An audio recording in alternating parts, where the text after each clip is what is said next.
अस्सलाम वालेकुम नाज़रीन। राशिद चौधरी आपकी खिदमत में हाज़िर है। उम्मीद है कि आप सब खैरियत से होंगे और अपने अपने कामों में मसरूफ़ होंगे। तो दुआ है कि अल्लाह ताला आपको खैर वफ़ियत से रखे और हमेशा सलामत रखे। तो नाज़रीन, जैसे मैंने कल एक वीडियो अपलोड की थी इस हवाले से कि सेल्फ़ प्रोटेक्शन के हवाले से, टूरिज़म जो आप जाते हैं, टूरिज़म के हवाले से मैंने की थी कि सेल्फ़ प्रोटेक्शन उनको क्या क्या करना चाहिए। तो कल मैंने थोड़ी वीडियो को शॉर्ट रखा था, तो इसलिए आज भी मेरी थोड़ी तबीयत सही नहीं थी। नज़ला हो रहा है, काफ़ी सर में दर्द है। तो लेकिन ये कि वीडियो अपलोड करना ज़रूरी थी, तो इसलिए मैंने कोशिश की कि वीडियो अपलोड कर दूँ। क्योंकि आज काफ़ी बर्फ़ हो रही है, तो और बहुत तेज़ी के साथ बर्फ़ गिरी है, तो लोग जाना शुरू हो चुके हैं तकरीबन। तो मैंने ज़रूरी समझा इस बात को कि उससे पहले कि कोई भी छोटा मोटा भी अल्लाह न करे नुकसान हो, तो उससे पहले मैं वीडियो अपलोड कर दूँ। मुमकिन है कि मेरी वीडियो देख के किसी की अगर जान बच सकती है, तो ये मेरे लिए ज़रूरी था। अच्छा, कल मैंने बताया था आपको, जैसे कि आपको क्या क्या चीज़ें शॉर्ट मैंने बताया था क्या क्या चीज़ें आपको पास रखनी ज़रूरी हैं। तो आज दूसरा पार्ट है, उसमें मैं थोड़ी सी कोशिश करूँगा कि आपको एक्सप्लेन करने की कि आपको और क्या क्या चीज़ें क्या क्या करना चाहिए। जैसे कि आप कहीं जा रहे हैं, रास्ते में आपके अगर आपके पास, मैं कहूँगा कि अगर आपके पास अच्छी गाड़ी, आप एक अमीर तरीन इंसान हैं, तो फिर भी कोशिश करें कि आप किसी बर्फ़बारी वाले इलाके में, तो आप अक्सर लोग होते हैं नौजवान मेरे भाई जो हैं वो ज़्यादातर ऐसे कर लेते हैं कि वो कहते हैं कि जी हमारे पास अच्छी गाड़ी है, तो इसमें हीटर चल रहा है, तो हम इसी में रह लेते हैं रात को। तो मेरे भाई ऐसा होता है कि जब आप गाड़ी को खड़ी कर देते हैं, तो मुमकिन है कि आपके पास पेट्रोल ख़त्म हो जाए अगर आपका हीटर भी चल रहा है। तो अगर पेट्रोल ख़त्म हो जाता है तो इंजन खुद ब खुद ही बंद हो जाता है। अगर इंजन बंद हो जाता है तो बर्फ़ वाले इलाके में मेरे ख्याल से ज़्यादा 1 घंटा या 2 घंटा इंजन जो है सही आप रह सकता है। उसको आप स्टार्ट करेंगे वो तो स्टार्ट हो जाएगा, लेकिन इससे ज़्यादा जहाँ तक मेरा एक्सपीरियंस है, तो जो मैंने सुना है, मैं खुद ड्राइवर नहीं हूँ, तो जो मेरे ड्राइवर भाई हैं उनसे मैं सुनता रहता हूँ कि इससे ज़्यादा अगर टेम्परेचर बहुत ज़्यादा हाई होता है तो इंजन जाम हो जाता है, तो फिर इंजन स्टार्ट नहीं होता जब तक उसके नीचे आग ना जलाई जाए। तो आप ये कोशिश करें जी, अगर आप ऐसी जगह पे हैं, तो आप सबसे पहले ये कोशिश करें कि अगर कोई होटल है करीब, तो आप वहाँ पे कमरा एक ले लें। ये आपके लिए बहुत ज़रूरी है।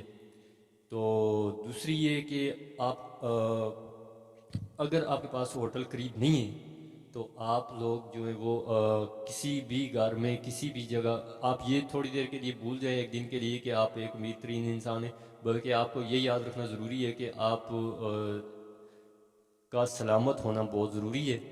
तो अगर कोई गरीब है या अमीर है, आप हरगिज़ भी इस बात से ना घबराएं कि जी मैं पता नहीं किसी से रात के लिए जगह मांगूँ तो कोई क्या बोलेगा, ऐसा बिल्कुल भी ना सोचा करें।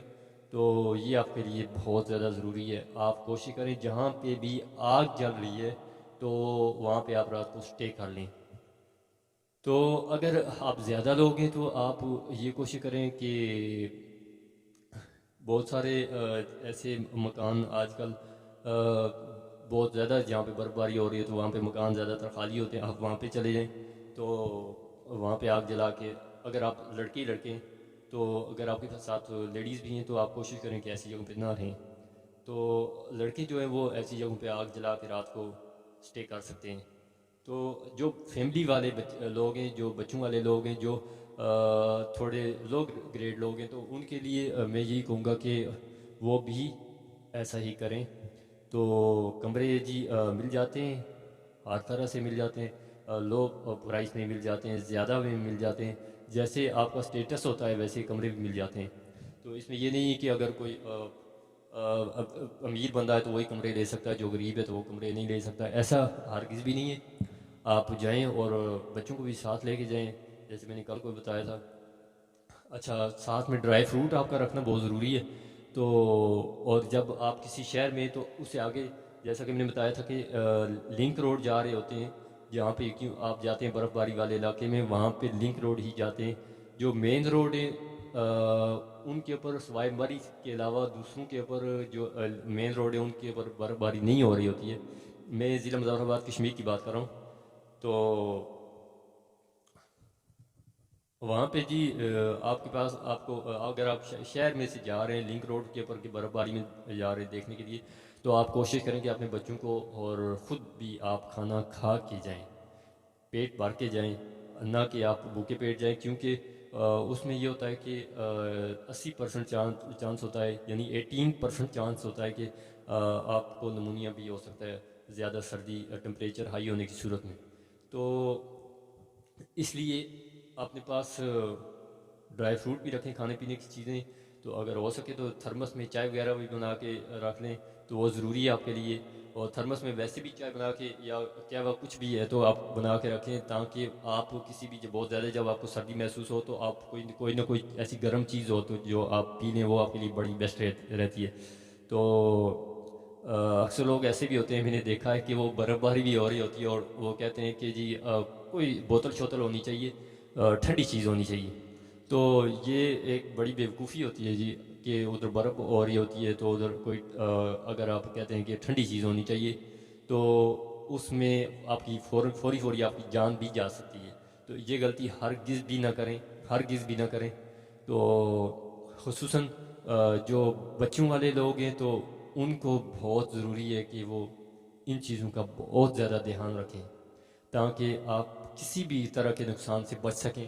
اور آپ سیاحت کے لیے جاتے ہیں, سیر کرنے کے لیے جاتے ہیں, خوشی سے جاتے ہیں اور خوشی سے آپ واپس آئیں, یہ آپ کے لیے سب سے ضروری ہے. تو بچوں کے دودھ کا زیادہ تر خیال رکھیں کہ ان کا دودھ آپ کے پاس ہونا بہت ضروری ہے.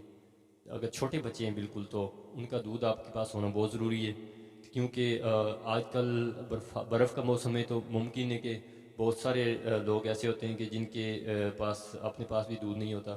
اگر آپ اس سہارے چلے جائیں کہ کسی گاؤں سے ہم مانگ کے دودھ لے لیں گے تو ممکن ہے کہ کسی کے پاس نہ ہو, تو پھر آپ کا جو بچہ وہ بھوکا رہے. تو اس چیز کا آپ بہت زیادہ دھیان رکھیں جی.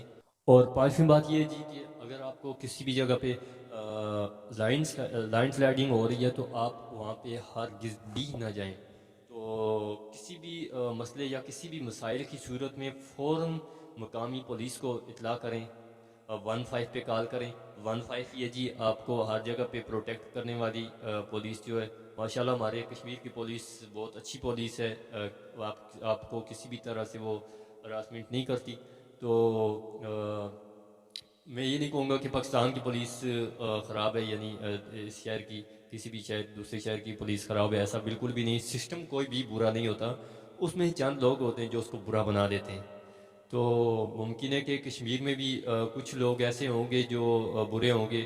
تو الحمدللہ جی آج تک ایسی شکایت موصول نہیں ہوئی کہ کشمیر میں کہ جی فلاں جگہ فلاں پولیس والے نے فلاں بندے کو ہراسمنٹ کیا. تو مقامی تنازع چلتے رہتے ہیں چھوٹے موٹے, تو وہ تو ہر جگہ پہ ہوتے ہیں. لیکن یہ کہ الحمدللہ جی کشمیر کی پولیس جو ضلع مظفرآباد کی پولیس ہے بہت اچھی پولیس ہے. تو ایک تو لوگوں کی رسپیکٹ کرتے ہیں, اور دوسرا یہ کہ وہ خود بھی ماشاءاللہ رسپیکٹ فل لوگ ہوتے ہیں, تو اس لیے وہ خود دوسروں کی بھی رسپیکٹ کرتے ہیں. تو اس لیے جی کسی بھی پریشانی کی صورت میں آپ فوراً پولیس کو اطلاع کریں. جو ٹریفک پولیس ہے اس کو بھی آپ ہیلپ کے لیے بلا سکتے ہیں. تو کسی بھی صورت میں آپ پریشانی کی صورت میں, کسی بھی مشکل کی صورت میں آپ ہرگز بھی یہ چانس نہ لیں کہ جی کوئی مسئلہ نہیں, کسی نہ کسی طرح نبھا لیں گے. تو ایسا نہ کریں, آپ رسک نہ لیں کسی طرح کا بھی. آپ کوشش کریں کہ فوراً کسی کو اگر آپ کو کوئی پریشانی ہو رہی ہے تو آپ کسی کو ہیلپ کے لیے بلائیں. تو امید ہے کہ آپ کو یہ ویڈیو پسند آئی ہوگی. اگر پسند آئی ہو تو پلیز آپ ویڈیو کو لائک کر دیا کریں, تھوڑی سی آپ شیئر کر دیا کریں, اور میرے چینل کو بھی سبسکرائب کریں. تو اس سے آپ کو کچھ نہیں جائے گا, تو میرا فائدہ ہو جائے گا تھوڑا بہت. تو ملتے ہیں انشاءاللہ نیکسٹ ویڈیو میں, تب تک کے لیے اپنا بہت سارا خیال رکھیے گا.